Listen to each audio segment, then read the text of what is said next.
Hello everyone, good afternoon, welcome to the Redmen TV. I am Ross Chanley, joined today by Steve Hall. Liverpool have just drawn 2-2 with Red Bull Salzburg over in Austria. Going to get your thoughts, keep them coming in the comments below. Steve, get straight into it. A step up in an opponent and, it showed pretty early on. A team who like to press, like to get forward, became up against them last season and we got punished pretty early on. Yeah, it was a big step up actually from the Salzburg game. Sorry, from the Stuttgart game to Salzburg. And yeah, they put Liverpool under pressure quite early on and sloppy mistakes. Continuing a bit of a trend actually from the end of last season. The Arsenal game comes to mind obviously and other games, but you very rarely expect Fabinho to do that in like the second or third minute or whatever it is. And I think we have to acknowledge the fact that Liverpool did train pretty heavily, apparently according to Jurgen Klopp today, and they've been doing pretty big sessions all week. So maybe a little bit of fatigue there, but there were still signs of sloppiness. And against a step up in quality of team who are, from what I'm aware, further ahead in their training. They've got a cup game already this weekend, for example. Then maybe that showed a little bit because for the first 20 minutes of the game or so, Liverpool looked a million miles away all over the pitch, and Salzburg looked much, much better. Yeah, as you allude to there, Sam Brundish tweeted during the game. He was referring to John Aldridge in part of that, but his tweet, and he said the lads trained today. They trained twice yesterday and twice the day before, and had a game the day before that. So on the face of it, as you mentioned there, it looks like, oh my god, like we couldn't be arsed. And for the context again, it's just pre-season, so you can always throw that into it. But and again, Salzburg, if they look bang up for it, Jesse Marsch, who's a really good manager, had them pumped up for that game, and there's probably a bit of wanting to get back at Liverpool for beating them in the Champions League. You could probably argue in there. But again, as you mentioned, Fabinho, you don't expect that from him. Joe Gomez, I thought, was another one. You kind of thinking, someone who lacked a bit of confidence towards the end of last season. Again, making mistakes or, certainly getting punished by Salzburg. And we just didn't get going for at least. We were 2-0 down, by the time we got going. Yeah, Liverpool took a lot. It was about half an hour into the game, 35 minutes before Liverpool really started looking a bit more like Liverpool. Like I say, it might just be one of those things where a bit of fatigue or whatever, but it was, not only was it didn't look tired per se, it just looked a little bit... It was more hard lines and sharpness, and particularly, we commented a few times of Mo Salah was probably one of those. You're just kind of thinking he has a good chance on the edge of the 6-yard box. You think, that's bread and butter for Mo Salah, but because they're probably knackered from all the training, lack of sharpness, and again, it's easy to say because it's pre-season, make those mistakes now rather than a game in 4 days' time. It's just what Mo was awful. Again, there's a lot of, if you're just judging purely on that game, he was pretty bad. Everything he did was kind of wrong. Every decision he made or his touch let him down. Like his second touch off was off on a tackle because it bounced off him. And that was true across the whole game for a lot of Liverpool players. Actually, that it just wasn't quite right. Like I say, it's pre-season and they probably are feeling a bit fatigued and stuff. So it makes sense, but it wasn't like hugely encouraging to see like just basic things like that, but they can be explained. And it's worth saying, Mane is another one who he's probably going to score before that lad takes him out rather. And in any other game, the lad's sent off. It's just because it's a friendly, he's not. And then he misses from 2 yards out where he kind of scuffs it and the lad defends it well. So even when they were playing badly, Liverpool did create a lot of chances. It was just like, Bobby Firmino has that one where he drags it wide and he should hit the target. Again, you mentioned Salah just air kicks one almost. So Liverpool creatively actually did quite well, but there were signs all over the pitch that it was a little bit sloppy, especially in the midfield in the first 20. Like you say, we were just giving the ball away far too often, and that's what we found ourselves running back towards goal quite often. We created problems for ourselves in that sense, but it's also important to see to kind of like it's fine to be unhappy with that first half performance because like I particularly wasn't, but take pre-season games with a pinch of salt. Yeah. Like we weren't great last pre-season and kind of look what happened there. But also the slight difference is Liverpool didn't really pick up last season until the Lyon game when we were starting to get most of the first team was back. We started with a strong team, but we're still kind of making those mistakes. And again, you can take that either way. You can be annoyed with that. We're kind of thinking, with the training as we mentioned, and the fact that we've got Arsenal on Saturday. You don't go put yourself into the ground. Yeah, and listen, it's not like it's not to be all and end all. It is literally it is a training thing. It's more to do with fitness than it is to do with anything else. It's more a case of like decision making at times. Does that get affected at this because you're a little bit tired or whatever? I don't know, but there were certain aspects of the game I thought were good, but those little sloppy errors again not ideal, but like you say, it's not worth over-analysing too much. I think what you can certainly say is that I think we know what Liverpool's team is going to be for the Community Shield now. Yeah. Bear in mind, if everyone's fit, it looks like it's going to be that 11 at the start, unless Trent is somehow fit and available to go, which seems unlikely given that it's in such a few days' time. Even on just Nico Williams, sorry, there, stay like, not the best performance, but vitally important for him to get minutes under his belt and to play with those players going into Saturday. Yeah, I still think it's a bit of an issue, to be honest. I like Nico Williams a lot, but I still think he is very, very raw, which is understandable. He's played a handful of games, so he's going to be a little bit raw at times. But the drop off is significant. I think that's obvious. But then that's the best right back in the world. Yeah, exactly, and that isn't no slight on Nico Williams. That's more of high praise on how good Trent is. But yeah, I thought Stuttgart in the week targeted Nico Williams a bit, and I think Salzburg were kind of looking to do the same, get him behind. That's where the second goal comes from, down that channel. So, and Arsenal will probably do the same. Absolutely, and why wouldn't you? Because you've got to go somewhere, and you're not going to go and attack Van Dijk and Robertson when you can go and attack, Nico Williams and Joe Gomez. So it makes sense.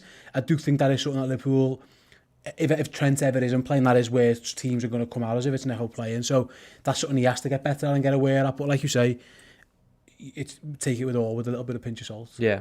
Second half things picked up slightly. I think we kind of grew into the game, got a bit better. I think you always lose a bit of rhythm when you're making mass substitutions. But even then, James Milner probably in that second half, he sets precedent for the first goal. Our first goal. Sorry. And you're thinking, a guy in his 30s setting the example for kind of everyone else. And you think it's not often I'll say this season, but injecting pace into the game. Yeah, for sure. Like I say, he looked fitter because he is fitter. We all know that. It's not like any secret how fit James Milner is. And you say that we started the first half and they could have scored after 10 seconds, and then they have another sitter free header. It's worth noting all that happens first, and then again Liverpool started playing a little bit. I think Salzburg took some of their better players off and brought some of their B team on as well. I think I heard that mentioned on the commentary. Yeah. And Liverpool did, again, there were certain times where it started to look a lot better. But by that stage, to be honest, then it is almost hard. It's hard to do anything because there are so many changes, and he makes a few at half time, then he makes the rest on the hour mark. So by that point, it is hard to judge anything. But obviously, we're going to come on to Rhian Brewster, and that's when you're looking at pre-season. That's as a young player, that's all you can do. Just do something, do a couple of things, just to put your name there, put yourself in the manager's thoughts again. And to be fair to Rhian Brewster, he done more than that, didn't he? He takes 2 very good goals, and it's 3 in 2 games. And like I say, it is pre-season, but it's better to do that than not. It's better. Of course, yeah. Better to put your name in the headlines. On Twitter, 2 things that are trending heavily are Origi and Brewster, and there's obviously a conversation there between fans and possibly behind the scenes at Liverpool. I've seen a lot of a reaction on the full-time thoughts of Brewster was clinical, as we both mentioned. His second goal he took really well. It's a difficult bounce, it's spinning. He was clinical at Swansea as well, so you kind of think is the cause for him there. And it's a hard one to judge because easily have both. And we were talking before we started recording, keep Origi, keep Brewster, because it's going to be hard to try and ship Origi who might want to go for regular first team football. But Brewster's put himself in the conversation, and I know it's pre-season. I'm not kind of getting ahead of myself, but from what he did at Swansea, he's put that long-term injury behind him. You can see him in games coming on, and just for his natural ability or natural finishing, could be the difference in some games Liverpool next season. He's got his all-round game. Obviously, still needs work. He's quite young and stuff, but in and around the penalty box, I think we've seen he's absolutely deadly. 2 really good finishes, like you say, and maybe you're playing against a team who's parking a bus and you're just looking for someone to get on the end of a scrappy goal and get. He looks like he can do that. Even you watch his instincts of following shots in, and the goal he scores against Stuttgart when he kind of drifts away to score. They're just little subtle things that it's hard to teach, but it's natural striker's instincts. Like I say, if he's around and he gets game time, I don't think anyone would massively complain. I still think he will go out on loan. I think that's what the plan will be. And again, listen, people are giving Divock a bit. Okay, he's trending on Twitter. I'd rather have Brewster than Origi, and it's based on his finishing alone, and fair enough. It's an easy thing to say that. What I would say is that Divock's a pretty good finisher as well. Yeah. Again, what annoys people about Origi when he plays is it's the all-round package. And I think we have to get used to the fact, Ross, that whoever plays instead of Roberto Firmino, it's not going to be the same. Yeah. And I think we have to understand and accept that whoever it is, Liverpool shouldn't try and play the same way without Firmino. If it is a Brewster or it is a Origi or a Minamino or whoever's playing there, you're going to have to change because Firmino is so unique and so good. And if you're saying all you want is a number 9 to hover around the penalty area, banging goals when they can, run the channels a little bit, then by all means you can give Brewster that responsibility. And listen, just his age is kind of irrelevant to me because Mason Greenwood got a chance at Man United and took it really, really well. Rashford and as well. Being given, Mason Greenwood's in the England squad now, yeah. Based on half a season or just over of football. He scored a lot of goals. So there's no reason Rhian Brewster can't do that. So if Liverpool say, listen, we're going to keep him around and he's back up to Firmino, I think if they're not going to go and sign someone, which everyone probably would like, then I think he's worth a go because why not? I think there are certain games where you could easily see him playing, like say, against a low block team and you're just looking for someone. We don't need the working back and the tracking back and all the stuff Firmino does. You just need someone to put the ball in the net. Then he's clearly got that ability. He's shown it for the better part of 6 months now. Yeah, let us know your thoughts on Rhian Brewster in the comments below. Keep them coming. Would you keep him? Would you loan him out? I don't think selling him's up for conversation, so I'm not even going to suggest that. Someone's put in here, Dimitri Tuvovic, who I pronounced that right, says keep Rhian, sell Origi. One slight negative of the game there, sorry Steve, before we want to talk about Minamino a little bit, is Van Dijk went off with an injury. He bled blood, so weird, he's human, which is good to know. I suspect he'll be fine. I'm not no medical doctor, but you know, a couple of the eye precautionary went off. Yeah, listen, all it'll be is they'll stitch him up and then listen, there's concussion protocols, isn't there, I suppose, in place that they'll go into because it was a pretty significant whack. He looked really annoyed. That's the first thing you're saying, like say you're half expecting wires and bits of metal to fall out rather than actual blood, but yeah, hopefully it's nothing too. This needs a centre half. That happens sometimes. You might have to wear a bandage. You know, I remember Martin Skrtel doing it, and listen, Martin Skrtel got staples in his head on the side of the pitch and came on a few times as well. So, what I would say is that there are protocols that need to be followed. That's the only thing that is a concern. He might be fine, but they'll have to do the checks and stuff. You know what I mean? It isn't just a case of I feel all right. Mo Salah felt all right. Yeah. Last year against Barcelona, but he wasn't allowed to play. Listen, his was a more serious injury. At Newcastle, he got toughed and he got knocked out almost. But that's the only thing that he'll have to keep an eye on. But listen, that's part of the job as a centre half. At times, you're going to get a whack. To be fair, what I would say is that Salzburg didn't hold back. There was a few times where they were a little bit naughty. Chimikas got elbowed. I mean, VAR, that lad could go. You know, there's another red card, maybe 2 that they get. They were a little bit snide in good little fouls in certain areas to stop the play and stuff as well, which again, in Premier League games or Champions League games, they'd be yellow cards and you wouldn't get away with it as often. They'd done that 5 or 6 times, like I say. That lad gets sent off for wiping Mane out usually. So you're right. Your reference before about Salzburg being up for it, they certainly were. You know, they weren't afraid to. Didn't treat it like a friendly. No, they left their foot in and stuff. Thankfully, no one got injured. Touch wood, and in which case that bodes well for Liverpool. But at times I was a bit like, these are, you know, someone might have little words here, or someone needs to volley one of them back. Just to calm this all down a little bit. Yeah, finally, before we move on to Minamino, I just want to plug we've got the members on YouTube. You want to become a YouTube member, you become a first teamer or a club legend. It's a couple of quid. You can support what we do here. You get access to custom emotes, you get discounts on Redmen TV merch, and you get access to one Redmen TV subscriber show a week, which is currently the Reds transfer roundup, which we did earlier today. That'll be out tonight. Minamino, just quickly I want to talk about before we go, Steve. You said you were a little unsure of him so far, but I think, you know, from Saturday against Stuttgart, I thought he was a lot brighter. Even today, I think, you know, his ability to turn and open up the play, you know, again, probably a bit of rushiness. He's trying to get adjusted to his teammates still and play within first team football. But I thought it was all positive. Yeah, largely positive. Sorry, I should say.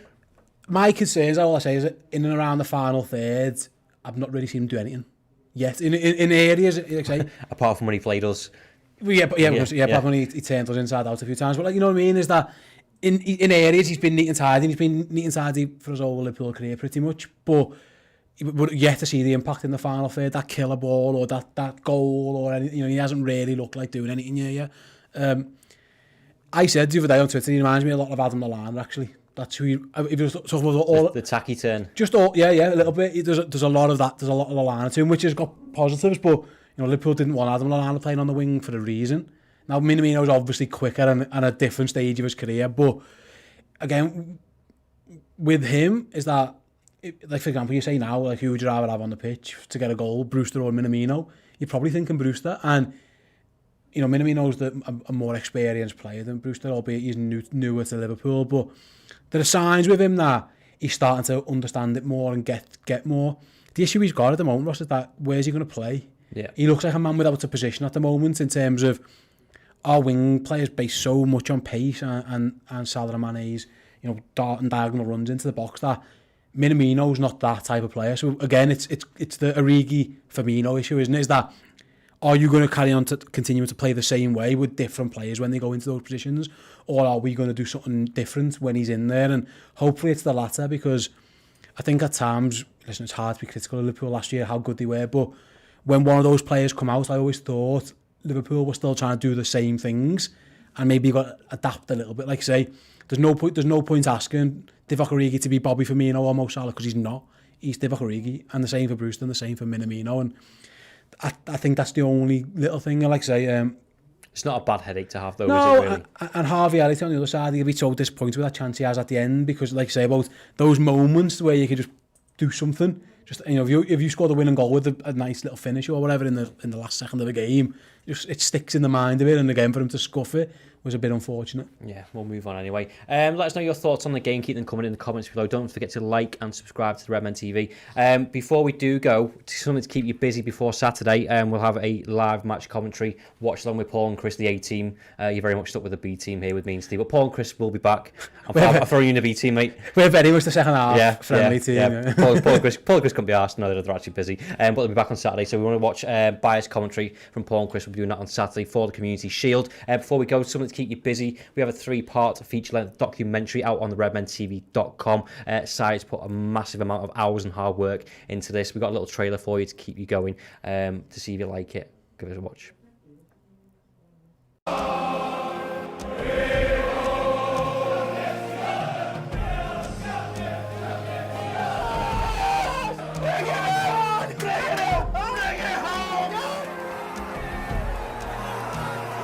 You see the looks on people's faces, just so much passion for the club.